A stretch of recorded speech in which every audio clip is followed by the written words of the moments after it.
بیمار کو میرے ساتھ غش لگاتار ہے، کیا گناہ ہے دور جانا میرا دل تھوڑا پوچھ تیار ہے، کیا گناہ ہے اور سے چھپتے ہوئے جس کے گناہ وہ خبردار ہے، کیا گناہ ہے کل وہاں بھی کبھی آج یہاں آنکھ بیکار ہے، کیا گناہ ہے اور کیوں لگا چھوڑتے ہو ہنستے اٹھو جب وہ غفار ہے، کیا سبحان اللہ. جب وہ غفار ہے کیا گناہ ہے. آج کی محفل ہمارے برادر حاجی علی شیر صاحب کی والدہ مرحومہ مقبولہ کے چہروں پر اظہار ثواب کے حوالے سے منعقد ہے اور بڑی بہترین گفتگو آپ برادر ذکر حضرت مولانا سید محمد قادری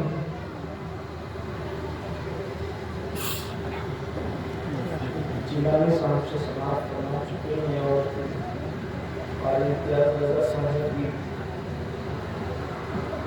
یہاں چل گئے ہیں اور ان کا خطاب بھی ہونا تھا، لیکن میں ان کے اور آپ کے درمیان وہی ہو گیا ہوں، اس کے لیے معذرت چاہتا ہوں.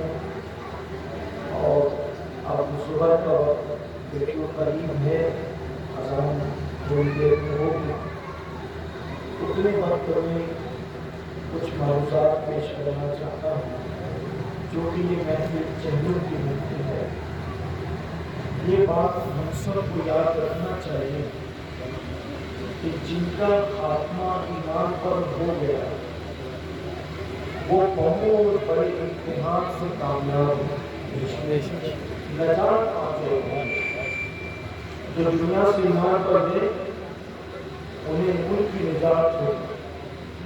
اب مسئلہ اتنا ہے کہ ہم جس گھاٹی سے گزرنے والے ہیں بہت لمبی کوئی گفتگو یا کوئی تقریر نہیں کرنا چاہتا ہوں، صرف چند منٹ آپ سب کی توجہ جو خواتین ہیں ان کی بھی توجہ ہے کہ ہم جس گھاٹی سے گزرنے والے ہیں، جس منزل سے گزرنے والے ہیں اسے موت کہتے ہیں. موت. اور یہ موت کیا ہے؟ ہمارے جسم سے جب روح کا رشتہ ٹوٹے گا، میں یہ بولتا آپ ہوں، تو اس وقت ہمیں کتنی تکلیف ہوگی اور کتنی بڑی تکلیف سے ہم گزریں گے اس کا اندازہ نہ مجھے اور نہ آپ کو. یعنی گنہگار لوگ، گانے سننے والے، شراب پینے والے، جھوٹ بولنے والے، ایک دوسرے میں نفرتیں پیدا کرنے والے، ایک دوسرے میں لڑائیاں لگانے والے، مسجدوں کو ویران کرنے والے، نماز کے وقت میں برے کاموں میں مبتلا ہونے والے، ان کو کیسی موت آتی ہے تو اللہ جانے. لیکن حدیث پاک میں نیک لوگوں کی موت، کہ جب نیک لوگوں کو موت آتی ہے تو اس وقت کتنی تکلیف ہوتی ہے. یعنی نیک لوگوں کو بھی موت کے وقت تکلیف ہوتی ہے. آپ یہ نہ سمجھے، یہ الگ بات ہے کہ اگر وہ محسوس نہ کرے تو ایک الگ بات ہے، لیکن تکلیف سب کو ہوتی ہے.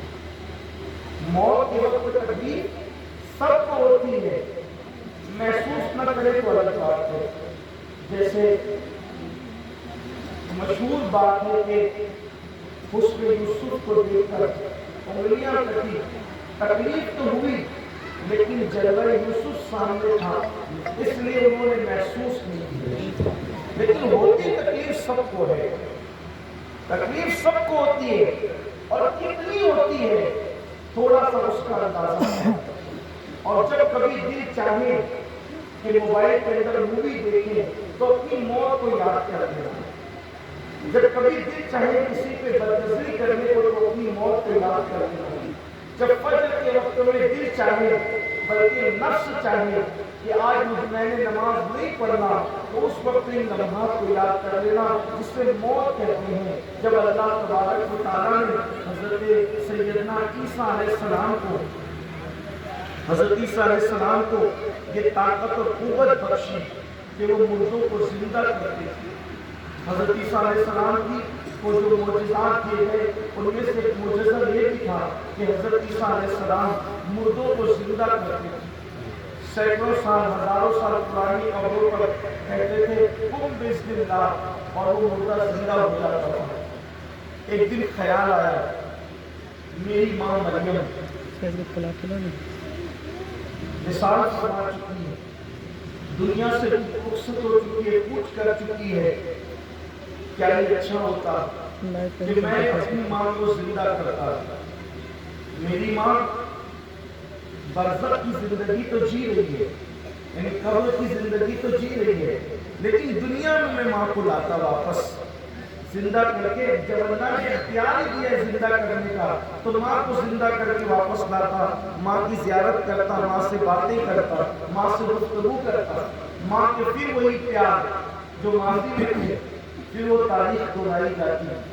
تو عیسیٰ علیہ السلام نے جب ماں کو زندہ کرنا چاہا تو ماں کا ادب وہاں بھی قائم رکھا، اظہار معجزے میں بھی ماں کا ادب دنیا کو بتایا، اور ماں کو زندہ کرنے سے پہلے ماں سے اجازت دی، امی میرے اللہ نے مجھے معجزہ دیا ہے کہ میں مردوں کو زندہ کروں، میں تمہیں پھر سے دیکھنا چاہتا ہوں اور میں تمہیں زندہ کرنا چاہتا ہوں۔ حضرت مریم نے قبر کے اندر سے کہا عیسیٰ جب تم مجھے زندہ کرو گے اب دنیا میں لاؤ گے تو اس کے بعد پھر کون لائے گی؟ اس کے بعد پھر مرنا پڑے گا۔ حضرت عیسیٰ علیہ السلام نے کہا ہاں امی ہاں، اگر دنیا میں آئیں گے واپس تو پھر جانا پڑے گا، موت تو پھر آئے گی۔ حضرت مریم نے کہا نہیں بیٹا، میں دنیا میں آنا نہیں چاہتی، اس لیے کہ ایک مرتبہ مرتے وقت اتنی تکلیف مجھے ہوئی ہے کہ اب دوبارہ وہ تکلیف اٹھانے کی میرے اندر ہمت نہیں ہے۔ مریم جیسی خاتون جس کی شان میں قرآن مقدس کی 3 سورتیں نازل ہوئی، سورہ آل عمران، سورہ مریم، سورۃ المائدہ، اس میں بہت تفصیل کے ساتھ جناب مریم کا ذکر ہے۔ ایک تو ان کے نام سے سورت نازل ہوئی ہے۔ آپ مجھے بتائیں کہ قرآن میں جس کے نام سے سورت نازل ہو، قرآن کی 3 سورتوں میں جس کا ذکر تفصیل سے کیا جائے، اللہ اکبر، جب وہ جناب مریم کہتی ہے کہ مجھے مرتے وقت اتنی تکلیف ہوئی ہے کہ اب دوبارہ وہ تکلیف اٹھانے کی میرے اندر ہمت نہیں ہے۔ حضرت سیدنا موسیٰ علیہ السلام سے پوچھا گیا کہ موت کیا ہے؟ موسیٰ علیہ السلام سے پوچھا گیا موت کیا ہے؟ وہ فرماتے ہیں کہ زندہ بکرے کی کھال ادھیڑی جائے، بکرے کی زندہ بکرے کی کھال ادھیڑی جائے تو اس کو اتنی تکلیف نہیں پہنچتی جتنی تکلیف مرتے وقت ایک انسان کو پہنچتی ہے۔ اور جب میرے اور آپ کے آقا غیر دربی مصطفیٰ جان رحمت صلی اللہ علیہ وسلم سے پوچھا گیا کہ یا رسول اللہ صلی اللہ علیہ وسلم موت کیا ہے، تو میرے آقا صلی اللہ علیہ وسلم نے فرمایا کہ ایک ساتھ 313 تلواروں کا وار اگر کسی ایک انسان کے جسم پر کیا جائے، یعنی 313 لوگ تلوار لے کر ایک ساتھ کسی ایک انسان پہ حملہ کر کے اس کو مارے تو اس وقت اس کو جتنی تکلیف پہنچے گی اس سے زیادہ تکلیف روح کے نکلتے وقت ایک انسان کو پہنچتی ہے۔ اے انسان تو کس بلا میں ہے، اے انسان تو کس گمان میں ہے؟ اللہ کو بھولنے والے انسان، زنا حقوں کو آباد کرنے والے انسان، کاروبار میں جھوٹ بولنے والے انسان، حلال و حرام میں تمیز نہ کر کے مال اکٹھا کرنے والے انسان، قرآن کہتا ہے الہاکم التکاثر حتی زرتم المقابر، ہلاک کر دیا دیا تم کو مال کی محبت نے، یہاں تک کہ تم قبروں کے دہانے پر پہنچ گئے، یہاں تک کہ تمہیں موت آ گئی۔ میرے پیارے آقا صلی اللہ علیہ وسلم کے پیارے دیوانوں، میرا مال، میرا مکان، میری دکان، میرا کاروبار، میرا یہ، میرا وہ، میرا وہ، میرا وہ، یہ سب فسانہ ہے، یہ سب قصہ ہے، یہ سب کہانیاں ہیں، اپنا کچھ نہیں ہے۔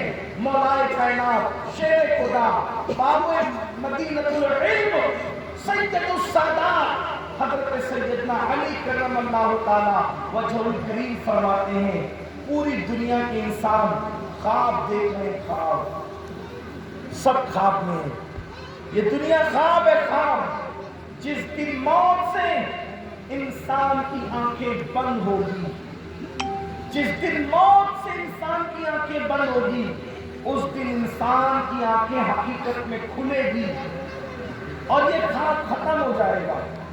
خواب کیا ہے؟ یہ میری بلڈنگ، یہ میرا مکان، یہ میرا بینک بیلنس، یہ میرے بچے، یہ میری کاریں، یہ میرا کاروبار، یہ میری تجوریوں سے بھرے ہوئے کپڑے، یہ سب خواب ہے۔ جب موت آئے گی یہ خواب ختم ہوگا۔ ابھی آنکھیں کھول کر خواب دیکھ رہے ہو، اس وقت آنکھیں بند ہوگی اور خواب ختم ہو جائے گا، آنکھیں اس وقت کھلے گی۔ خواب میں یہی تو ہوتا ہے، آدمی سو رہا ہے آنکھیں بند کر کے، کیا دیکھتا ہے؟ میں نے مکان بنایا، میں نے بلڈنگ، میری دکان، میری بیوی، میرے بچے، لیکن کسی نے آگے لگایا اٹھو تو اس کے پاس حسرت کے سوا کچھ نہیں رہتا۔ ایسے جب روح نکلے گی تو نہ آپ کے بچے ہوں گے، نہ آپ کی بیوی ہوگی، نہ آپ کا مکان ہوگا، نہ آپ کی دکان ہوگی، نہ آپ کا کاروبار ہوگا۔ میرے عزیزوں، اپنا نام بھی اپنا نام نہیں ہوگا۔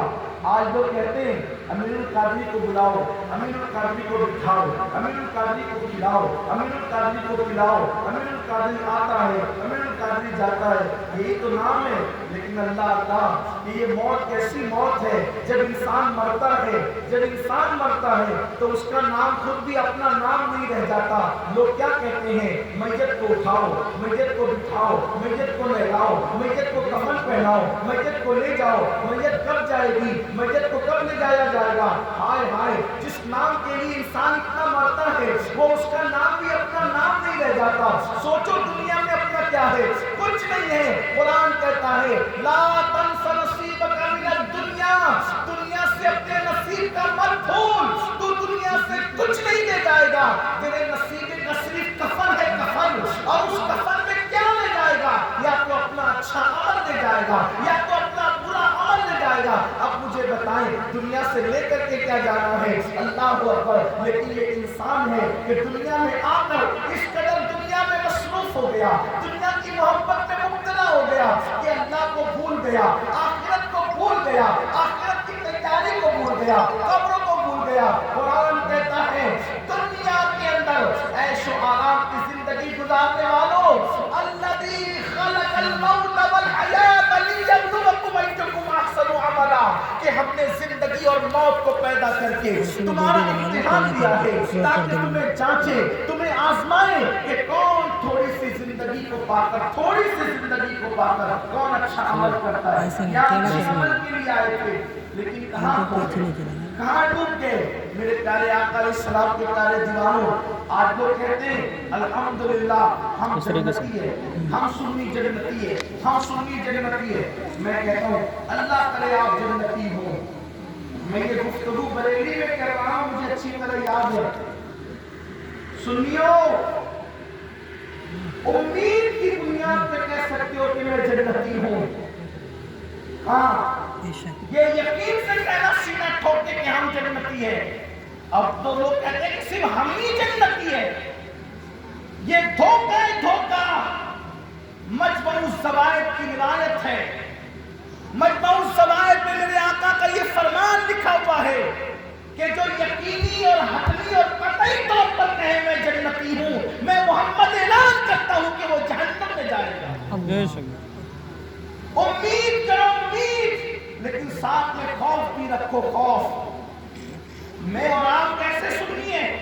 میری اور آپ کی اوقات کیا ہے؟ سیدنا فاروق اعظم جیسا جس کی سنت کو میرے نبی نے سنیوں پہ نازل کر دیا ہے۔ حضور علیہ السلام فرماتے علیکم بسنتی وسنت الخلفاء الراشدین والمہدیین، کہ تم پر لازم ہے میری سنت بھی اور میرے خلفاء راشدین کی سنت۔ وہ خلفاء راشدین جن کی سنت سنیوں پر لازم ہے، وہ فاروق اعظم کہتے ہیں اگر اعلان ہو جائے قیامت کے دن کہ سب جنت میں جائیں گے ایک نہیں جائے گا، تو میں ڈروں گا کہ کہیں وہ جہنم میں جانے والا میں تو نہیں۔ اور اگر یہ اعلان ہو کہ سب جہنم میں جائیں گے ایک جنت میں جائے گا، تو میں امید کروں گا کہ وہ جنت میں جانے والا میں تو نہیں۔ یہ امید اور خوف کی بات ہے۔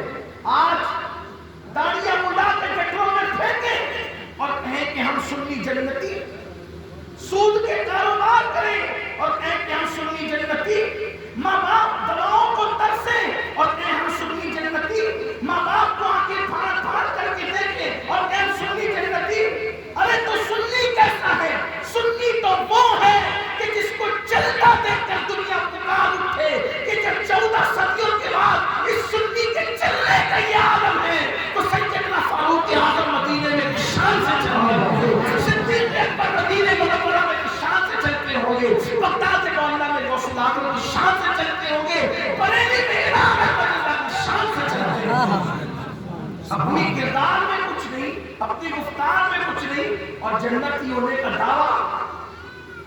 آؤ امام حسن جن کو امام حسین اپنا امام کہتے تھے، اس لیے میں ان کو امام الائمہ کہتا ہوں۔ امام حسین جس کو کہتے امامی میرا امام۔ جب مکہ المکرمہ حج کے لیے پیدل جاتے تھے حج کرنے، 25 حج پیدل کی امام حسن نے، 25 حج پیدل۔ ہم تو مسجد بھی پیدل نہیں جاتے، امام حسن تو مدینہ منورہ سے کعبے تک پیدل جاتے تھے، حالانکہ ایک سے سواریاں ہوتی تھی ساتھ میں، سواری خالی چلتی تھی، آپ پیدل جاتے تھے۔ کہتے تھے یار کی بارگاہ میں سواری پر جانے میں حیا آتی ہے، یار کی در پر سواری پر جانے میں حیا آتی ہے۔ 25 حج کی پیدل، اور خدمت کے لیے امام حسین جیسے لوگ ساتھ رہتے تھے۔ امام حسن کی شان بھی کیسی ہے کہ خدمت کے لیے جب وہاں پہنچے تو پہنچ کر کے چہرے کے لیے رخسار زمین پہ رکھ کر کے رگڑتے، کہتے اللہ بخش دے۔ جن کو جنتی جوانوں کا سردار قرار دیا گیا وہ کہتے ہیں اللہ بخش دے۔ اسی لیے امام ذرا جملوں پہ توجہ کریں۔ امام آپ کے بابا تو علی ہیں، آپ کی اماں تو سیدہ فاطمہ ہیں، آپ کے نانا تو سید الانبیاء ہیں، آپ چہرہ رگڑ کر مغفرت مانگ رہے ہیں۔ فرمایا نادان، یہاں ماں باپ کی فضیلت بیان کرنے کی جگہ نہیں ہے، یہاں اللہ کے خوف سے لرزنے کی جگہ ہے۔ یہ ہے اہل اللہ کا انداز۔ اور یہاں حال یہ ہے کہ نماز زندگی میں نہیں اور جنتی ہونے کا دعویٰ، نماز کی توفیق نہیں اور جنتی ہونے کا دعویٰ۔ ہوش میں آؤ، فریب کھوتا نہ بنو، اپنے آپ کو فریب مت دو، مکر میں مبتلا نہ ہونا۔ میرے رسول میرے نبی صلی اللہ علیہ وآلہ وسلم نے فرمایا موت کے وقت سب سے زیادہ اگر کسی کو تکلیف ہوتی ہے تو وہ بے نمازیوں کو، جو نماز ترک کرتے ان کو سب سے زیادہ موت کے وقت تکلیف ہوتی ہے۔ یہاں تک میرے آقا علیہ السلام نے فرمایا بے نمازی کو مرتے وقت اتنی پیاس اس پر مسلط کی جاتی ہے، بے نمازی پر اتنی پیاس مسلط کی جاتی ہے کہ اگر 7 سمندروں کا پانی بھی اس کے منہ میں نچوڑ دیا جائے تو بھی اس کی پیاس کو کوئی بجھا نہیں سکتا۔ ہائے ہائے، کہاں وہ 7 سمندروں کی پیاس، کہاں وہ 7 سمندروں کی پیاس، اور کہاں رشتہ داروں کا چمچے سے قطرے قطرے منہ میں پانی ڈالنا۔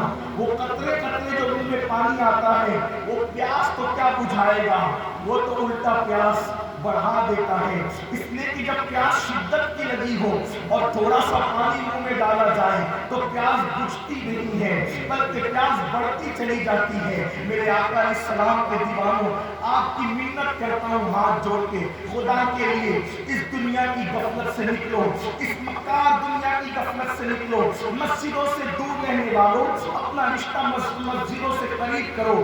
یہ مت سمجھنا، یہ مت کہنا کہ اللہ کریم ہے بخش دے گا، اللہ کریم ہے بخش دے گا، یہ مت کہنا، یہ مانو، یہ عقیدہ رکھو، لیکن یہ کہہ کر گناہوں پر دلیر نہ ہو جاؤ۔ امام المتکلمین مولانا نقی علی خان جو اعلیٰ حضرت کے والد بزرگوار ہیں، جن کو اعلیٰ حضرت بھی اعلیٰ حضرت کہتے تھے، یہ خاص بات، جن کو اعلیٰ حضرت نے اعلیٰ حضرت کہا ہے، وہ امام المتکلمین مولانا نقی علی خان اپنی کتاب سرور القلوب میں لکھتے ہیں، اللہ کو کریم جان کر گناہ کرنے والے، اللہ کو کریم جان کر گناہ کرنے والے اللہ کو قادر جان کر زہر کیوں نہیں کھاتا؟ جب اللہ کریم ہے تیرے گناہ پہ تجھے بخش دے گا تو اللہ قادر بھی تو ہے، زہر کھانے کے بعد وہ تجھے زندگی بھی دے سکتا ہے، لیکن تو نے اللہ کو قادر کہہ کر، اللہ کو قادر جان کر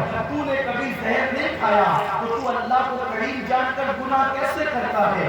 اللہ کو کریم کہو، اللہ کو کریم مانو، اللہ کو کریم جانو، لیکن اس کو کریم کہہ کر، اس کو کریم جان جان کر اگر تم گناہ پہ دلیر ہو گئے تو گویا کہ تم اس کی شان کریمی کا مذاق اڑا رہے ہو۔ یاد رکھنا، موت کا حال دیکھ کر بڑے بڑے لرزے ہیں، مغفرت کو یاد کر کے بڑے بڑے لرزے ہیں۔ اللہ نے کسی سے مغفرت کا وعدہ نہیں کیا، لیکن جن سے مغفرت کا وعدہ کیا ہے وہ لوگ کتنا ڈرتے تھے۔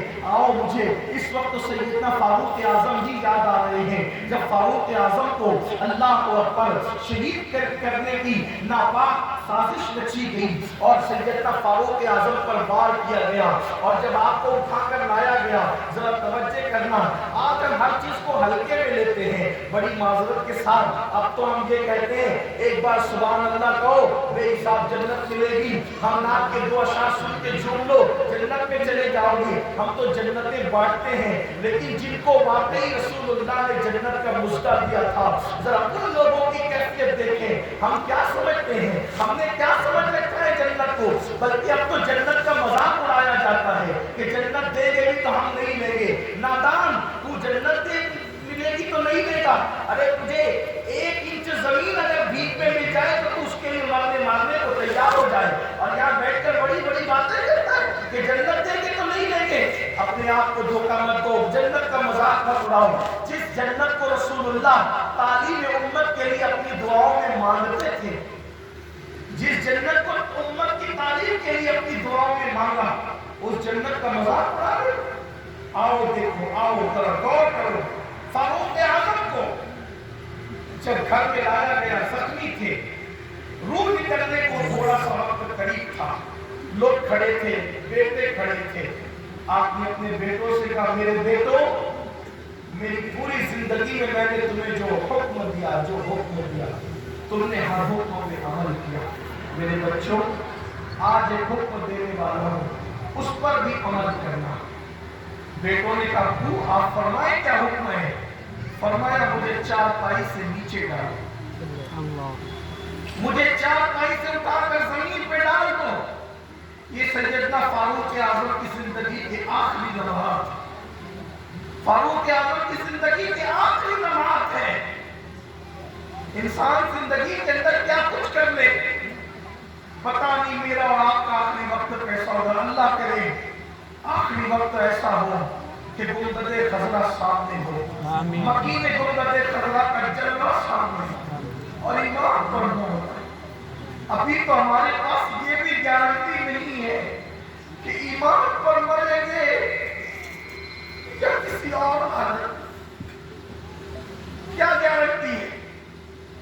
ارے جو لوگ اذان کو سن کر اذان کا جواب نہیں دیتے اور دنیا کی باتیں کرتے ہیں، امام اہل سنت نے لکھا ہے کہ ڈر ہے کہ وہ مریں گے تو کافر ہو کر مرے، جو اذان کا جواب نہیں دیتے، سوچو اذان کے وقت تو دنیا کی بات کرتے ہیں، جو لوگ غسل جنابت میں دیری کرتے ہیں، غسل جنابت کی تشریح نہیں کرتا، آپ سب کو پتا ہے، جو غسل جنابت میں دیری کرتے ڈر ہے کہ مریں گے تو کافر ہو کے مریں، جو ماں باپ کا دل دکھاتے ہیں ڈر ہے کہ مرتے وقت ان کا ایمان نہ چھین لیا جائے۔ امام اعظم لکھتے ہیں کہ جو نماز میں کوتاہی کرتے ہیں ڈر ہے کہ مریں گے تو کافر ہو کر مریں۔ ایمان پہ خاتمے کی کیا گارنٹی؟ اللہ کرے موت ایمان پر آئے، بلکہ یہی دعا کرا کرو سنیوں کہ اللہ کرے موت سنیت پر ایمان پر آئے۔ اعلیٰ حضرت فرماتے ہیں، ان کے شہر میں رہتے ہو، فرماتے ہیں کہ میری زندگی میں نے جس ولی سے ملاقات کی، جس ولی سے، اور اس ولی نے مجھ سے کہا کہ مانگو کیا مانگتے ہو، تو میں نے ایک ہی بات کہی کہ اتنی دعا کر دو کہ احمد رضا کا خاتمہ ایمان پر ہو۔ ایمان پر خاتمے کی یہ فکر ہے۔ ہم تو ولیوں کے آستانے پر جاتے تو بھی مال ہی مانگتے۔ اجمیر شریف کیوں جا رہے ہو بھائی؟ کہا کہ روزی نہیں چل رہی ہے اس لیے جا رہے۔ اعلیٰ حضرت کیوں جا رہے؟ کہا تنگ دستی ہے، ذرا سا کشادی۔ کتنے دنیا کے غلام بن گئے، غلام۔ فکر رضا دیکھو کہ ولیوں کے یہاں گئے تو یہ مانگا کہ ایمان پر خاتمہ ہو جائے۔ کبھی ہم یہ بھی مانگتے ہیں کہ ایمان پر خاتمہ ہو جائے؟ دنیا دنیا دنیا دنیا میں اتنے ڈوب گئے کہ ولیوں کے، میں یہ نہیں کہتا کہ نہ مانگو، الحمدللہ ہمارا ایمان ہے کہ ہمارے اولیاء کرام سب دیتے ہیں۔ ارے جن کے در سے خدا ملتا ہے ان کے در سے کیا نہیں مل سکتا، سب ملتا ہے۔ لیکن بات اتنی ہے کہ ذرا آخرت پر بھی نظر رکھو، آخرت کی بھی فکر ہے۔ فاروق اعظم رضی اللہ تعالیٰ کی زندگی کے آخری لمحات، ظاہری آخری لمحات، جن کو جنت کی بشارت میرے رسول نے دی، فرماتے میرے بیٹو زندگی میں ہر بات تم نے مانی، ایک بات یہ بھی آخری مان لو، مجھے زمین پہ ڈال دو۔ بیٹوں نے فرما برداری کی، زمین پہ ڈال دیا۔ صحابہ فرماتے ہیں کہ امیر المومنین فاروق اعظم چہرہ اپنا خاک پہ رگڑنے لگے اور کہنے لگے اللہ عمر کو بخش دے، اللہ عمر کو بخش دے۔ جن کو خدا نے بخش دیا تھا، رضی اللہ عنہ ورضوا عنہ کا فرمان جن کے لیے قرآن نے جاری کیا، حضور جن سے راضی تھے، جن کو اس کے لیے فرمایا کہ میرے بعد کوئی نبی ہوتا تو عمر ابن خطاب ہوتے، وہ امیر المومنین جس کو دیکھ کر کے شیطان اپنا رستہ بدل دے، وہ امیر المومنین جس کے لیے جبریل امین یوں منقبت بیان کرے کہ اگر میں 1000 سال کی عمر لے کر آؤں تو 1000 سال کی عمر ختم ہو جائے گی، عمر کے فضائل ختم نہیں ہو سکتے۔ یہ عمر ابن خطاب رضی اللہ تعالی عنہ فرماتے عرض کرتے اللہ، اور وہ بھی کیسے؟ اپنا چہرہ زمین پہ خاک میں رگڑ کے کہتے اللہ عمر کو بخش دے، عمر کی مغفرت فرما دے، عمر کو بخش دے، اللہ عمر کی مغفرت فرما دے، عمر کو بخش دے۔ لوگوں نے کہا امیر المومنین آپ وہ ہیں کہ آپ کے دور میں اتنی فتوحات ہوئی ہے کہ اتنی فتوحات کسی کے دور میں نہیں ہوئی۔ تین بر اعظموں پر آپ کی وجہ سے اسلام کا پرچم لہرایا، آپ کی وجہ سے اسلام کو جتنی ترقی ملی اتنی ترقی کسی کی وجہ سے نہیں ملی۔ آپ یہ ہیں، آپ یہ ہیں، آپ یہ ہیں۔ فاروق اعظم کہتے ہیں لوگوں اس وقت میری منقبت پڑھنے کا وقت نہیں، اور میری منقبت نہ پڑھو اس وقت، بلکہ عمر تو یہ چاہتا ہے، توجہ کریں جملے پہ، فرماتے عمر تو یہ چاہتا ہے کہ اللہ عمر کو انتقال کے بعد، شہادت کے بعد کوئی مرتبہ دے، یہ عمر کی تمنا نہیں، کوئی مقام دے، یہ عمر کی تمنا نہیں، بس عمر کی تمنا تو اتنی ہے کہ میرا اللہ مجھ سے کچھ نہ پوچھے، کوئی حساب نہ لے، اور عمر کو برابر سرابر چھوڑ دے تو عمر کامیاب ہو جائے گا۔ یہ فاروق اعظم کا خوف اور خشیت ہے کہ وہ کہتے ہیں کہ مجھے اللہ برابر سرابر چھوڑ دے تو بھی میں کامیاب ہو جاؤں گا، یعنی نہ مجھے وہ عذاب دے